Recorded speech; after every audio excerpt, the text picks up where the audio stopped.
안녕하세요. 바이오헬스 혁신융합대학의 도연미입니다. 이번에는 마이크로 러닝에 대해 알아보도록 하겠습니다. 마이크로 러닝은 잘 계획된 하나의 의미 단위 학습 활동을 말하기 때문에 한입 크기 학습이라고도 불리며 한 번에 소화할 수 있는 분량의 학습 콘텐츠나 활동을 중심으로 하는 학습을 말합니다. 그 예로 테드나 세바시 등이 대표적인 마이크로 러닝인데요. 우리가 인터넷 검색을 통해 만날 수 있는 카디뉴스나 인포그래픽, 블로그의 글도 마이크로 러닝 컨텐츠입니다. 여러분은 하루에 몇 시간 정도 스마트폰을 사용하시나요? 무언가 궁금한 것이 있으면 어떻게 하시나요?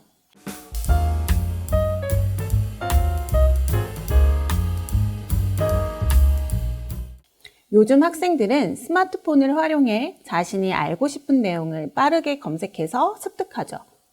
검색 중심의 컨텐츠 소비에 따른 변화인데요. 최근 지식의 양은 기하급수적으로 증가하고 있습니다. 이런 지식을 모두 소화하기란 불가능하겠죠. 검색을 통해 학습자들은 적시에 적합한 컨텐츠를 적절한 방법으로 만나고 있습니다. 이것이 바로 마이크로 러닝이라고 할 수 있습니다. 우리를 둘러싼 디지털 기술의 변화가 마이크로 러닝의 시대를 재촉하고 있습니다.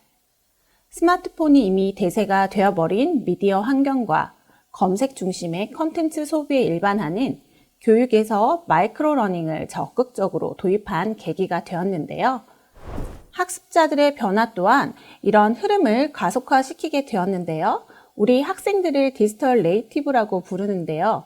디지털 네이티브라는 말은 미국의 교육학자인 마크 프렌스키가 2001년 그의 논문을 통해서 처음 사용한 용어입니다.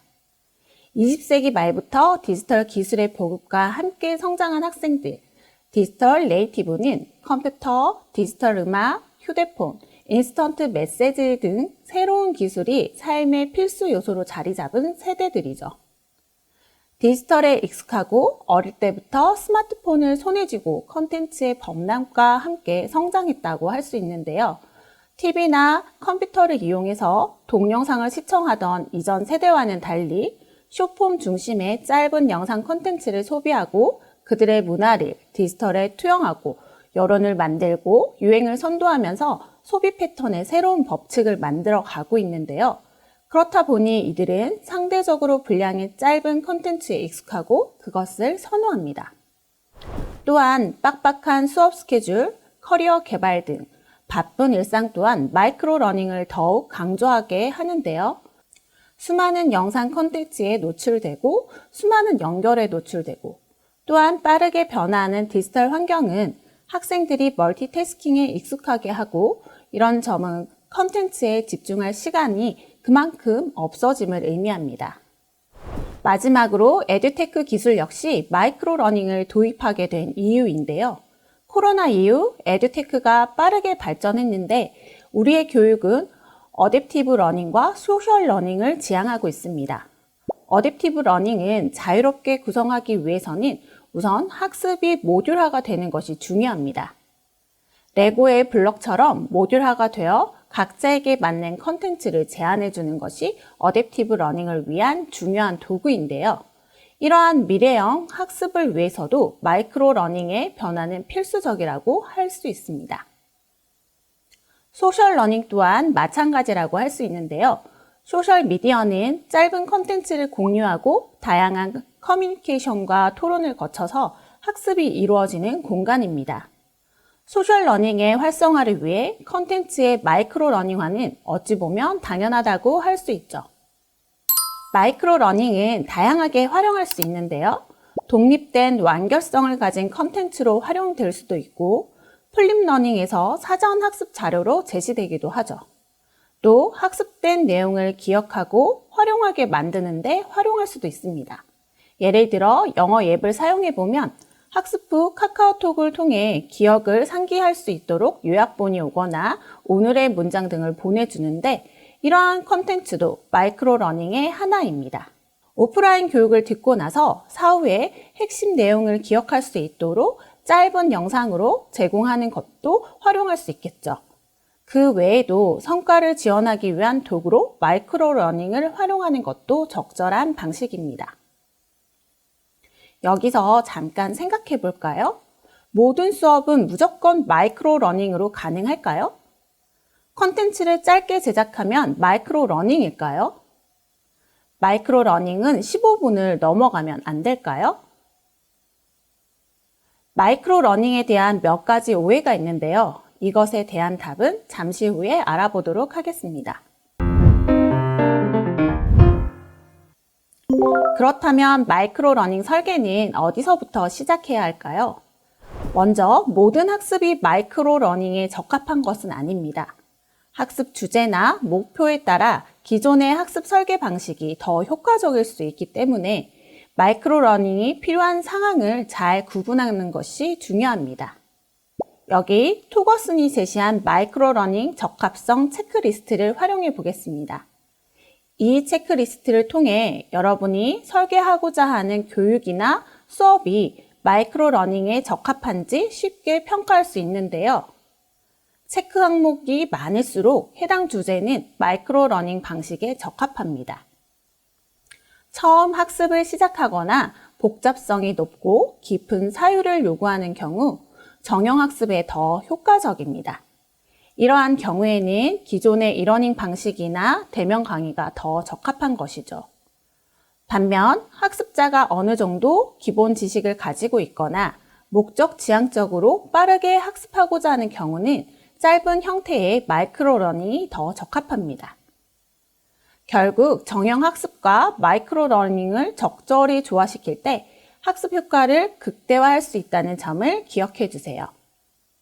이처럼 마이크로 러닝의 특성에 부합하는 학습 주제를 선정하는 것이 교수 설계의 첫 걸음이자 가장 중요한 단계입니다.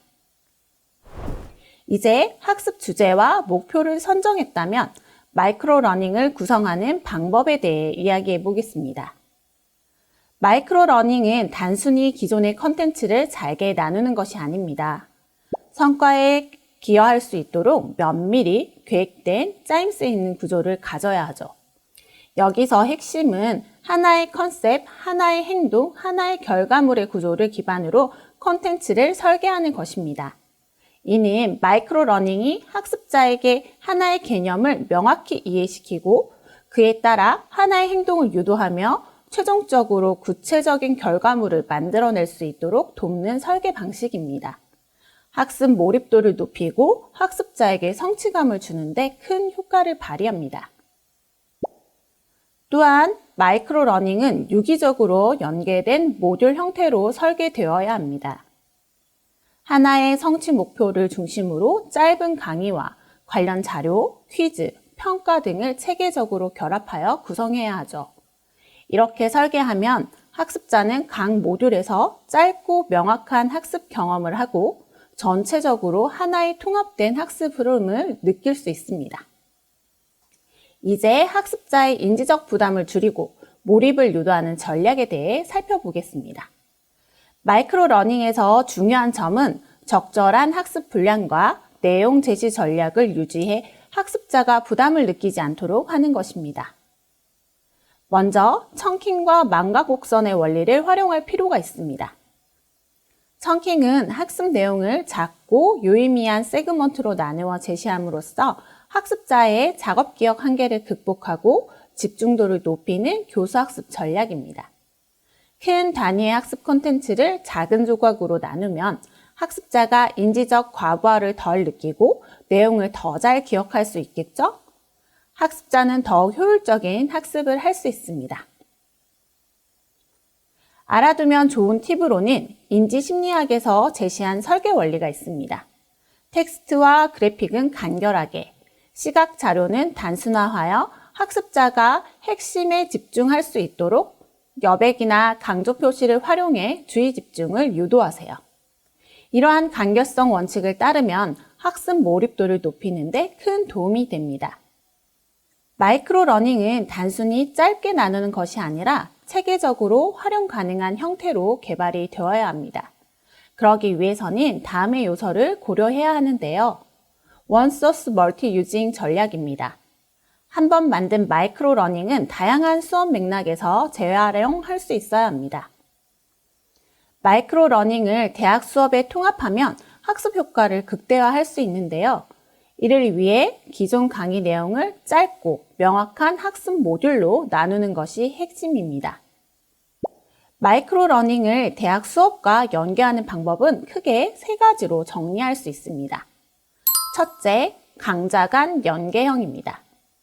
B 강좌를 수강하는 학습자가 A 강좌의 핵심 콘텐츠를 참고 자료로 활용할 수 있도록 하는 설계 방식인데요.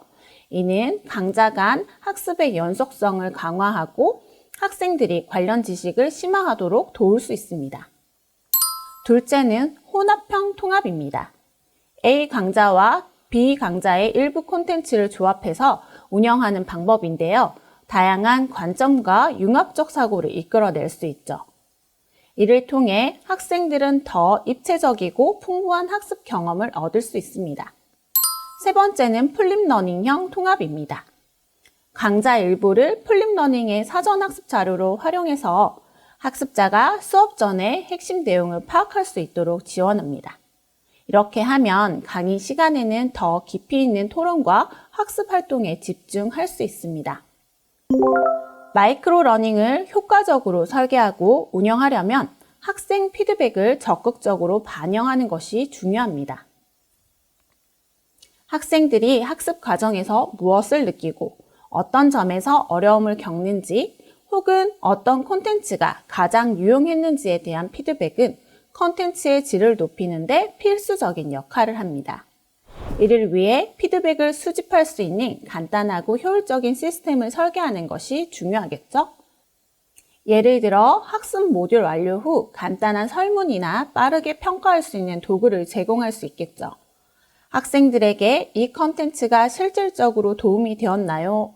와 같은 짧은 질문을 던지거나 학습 성찰에 개선점을 제안할 기회를 제공해 볼 수 있겠죠. 학생들의 피드백을 바탕으로 콘텐츠를 업데이트하고 변경 사항을 학생들에게 공유하면 학생들은 자신의 의견이 반영되었음을 느끼며 학습 과정에 더 큰 만족을 느낄 수 있을 것입니다. 학생들이 학습의 주체로서 더 깊이 참여하도록 유도하며 결과적으로 학습 효과를 극대화할 수 있는 기반을 마련할 수 있겠죠.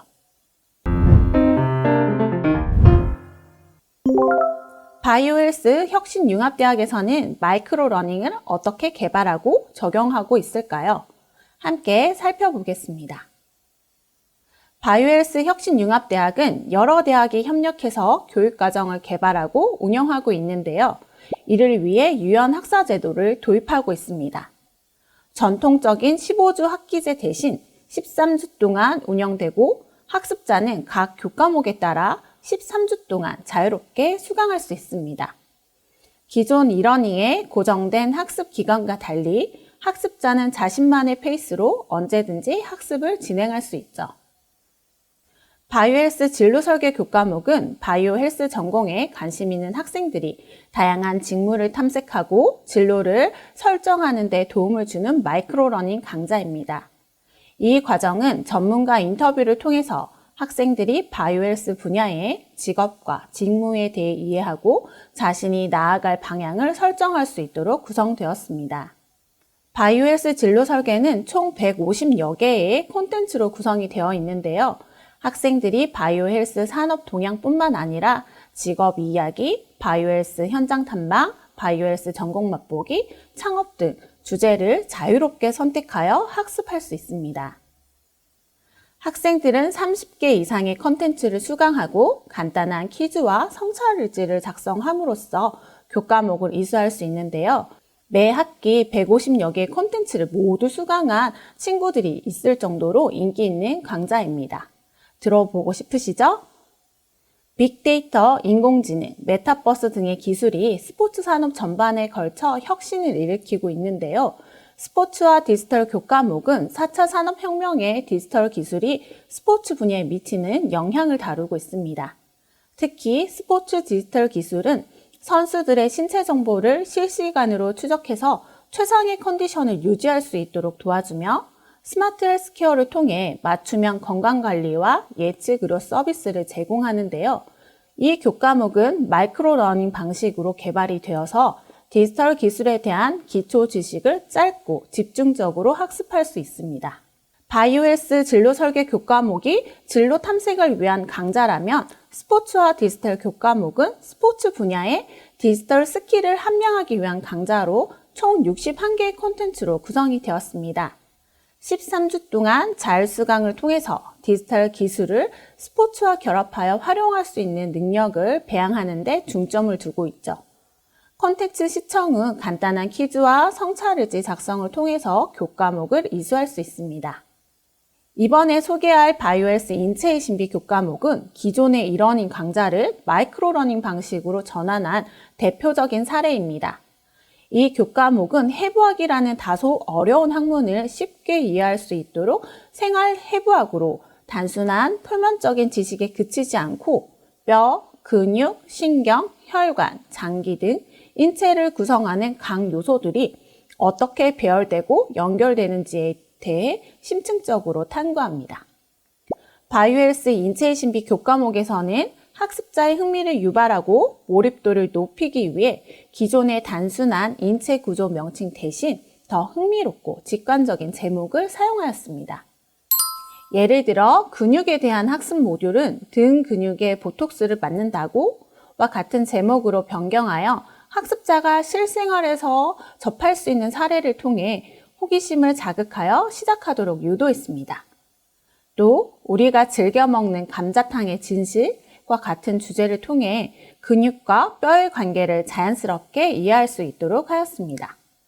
이처럼 흥미로운 제목은 학습자의 관심을 끌고 기존의 딱딱한 학문적 접근을 벗어나 보다 실용적이고 재미있는 방식으로 학습할 수 있도록 하였습니다.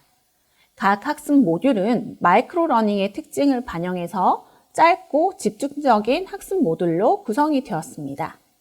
2D, 3D 그래픽과 VR, AR 앱을 활용해서 인체의 구조를 실제 실습하는 것처럼 학습자의 몰입도를 높이고 학습 효과를 극대화하였습니다. 인체의 신비를 더욱 흥미롭고 효과적으로 익힐 수 있겠죠? 정리하는 차원에서 앞에 제시된 마이크로 러닝의 오해에 대한 답을 공유해 볼까요? 무조건 마이크로 러닝이다. 마이크로 러닝은 효과적인 교육 방식이지만 모든 주제에 적합한 학습 방식이라고 할 수는 없습니다. 여전히 기존 이러닝 교육이나 오프라인 학습이 필요한 경우들이 있는데요. 한 가지 주제에 대해 깊이 있게 탐구해야 할 때는 기존 정형화된 집중 교육을 통해 장기간 러닝을 지속해야겠죠? 컨텐츠를 짧게 제작하면 마이크로 러닝일까요? 컨텐츠를 짧게 제작하기만 하면 마이크로 러닝이라고 착각하기 쉽습니다. 마이크로 러닝은 단순히 짧은 영상이 아닙니다. 짧은 영상 안에서도 전달하고자 하는 주제에 대해 한 번에 파악할 수 있어야 하죠. 그래서 마이크로 러닝은 한입 크기의 학습, 학습자가 한 번 집중했을 때 어려움 없이 이해할 수 있는 정도를 뜻합니다.